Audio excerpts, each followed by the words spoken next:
تقول أيضا شيخنا: هل يصح منها أن تغسل الثياب النجسة مرة واحدة في الغسالة؟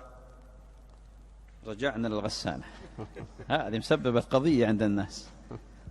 طيب، إذا قلنا بأن النجاسة إذا كانت على الثوب تغسل خارج الغسالة أولا، لأن النجاسة الآن إذا كانت عينا، مثل الآن إذا تغوط الولد على ثيابه مثلا، فإن وضع هذا الثوب بغائطه في الغسالة سيزيد النجاسة ويوسع النجاسة وينجس الماء أيضا، ولذلك تزال النجاسة خارج الغسالة، تزال عين النجاسة، ثم يغسل باقي الثوب. نعم.